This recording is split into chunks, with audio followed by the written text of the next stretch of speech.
All right, good morning and welcome to our grand opening for the Behavioral Health Annex for the Family Medical Center and Weiser Memorial Hospital.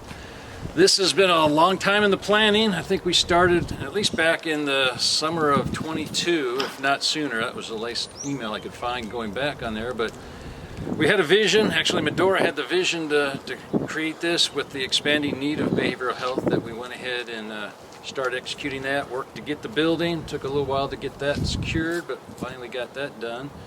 And now it's just happy to be able to say we have those additional services, which I know are a big community need right now and will continue to be. But as always, we are here to save lives, improve health, and build community, and just glad to be able to be part of this grand opening.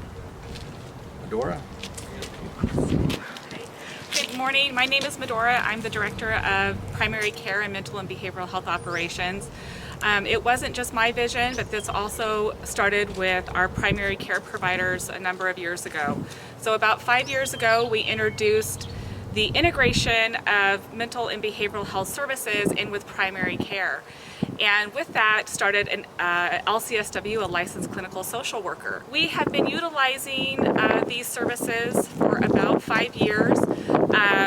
We have been stuffed into our building next door and knew that we needed to expand, but just didn't have the ability to do so at that time. So for the last few years, we've had providers that have been sharing offices or utilizing offices as their treatment area.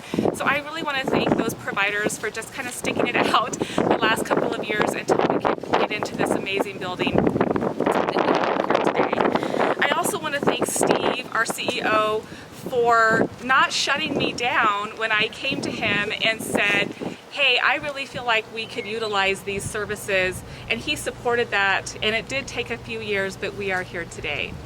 I also want to thank those patients that over the last couple of years have been really diligent in coming and using our services and looking beyond our unconventional use of space that we have been utilizing, where our providers are utilizing their offices as their treatment areas. Same situation on this side, but now we are not sharing exam rooms over for our primary care providers, and that's been very useful for our primary care providers to have that space back. I also want to talk about the need of and the benefit to our community for integrated behavioral services, specifically primary care and mental and behavioral health integrated into one, and recognizing that we need to look at the mind and body as a whole health initiative and not just treating the physical, but treating the mental and the physical together. Lastly, I'd like to talk about those that provided services and or benefited from or supported our services, mainly the Lore Foundation. Thank you to the Lore Foundation that has given to our organization, not just this time, but many other times. And also we had a private donor that donated their own funds to help us furnish our building. Without those funds that were donated to us, we'd probably be sitting on picnic tables right now, but we'd be doing it because we'd still be serving our community.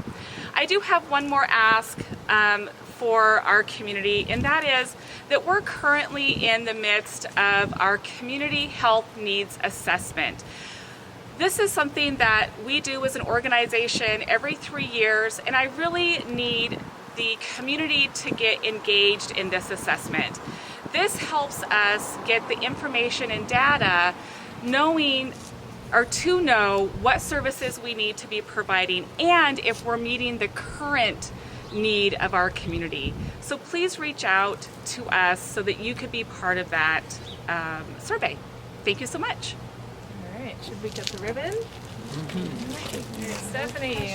Okay, we've got Lacey, our lead receptionist, and Dr. Blanchard, and Stephanie is our behavioral health consultant. Look right in. All right, so let's do a countdown. 5, 4, 3, 2, 1.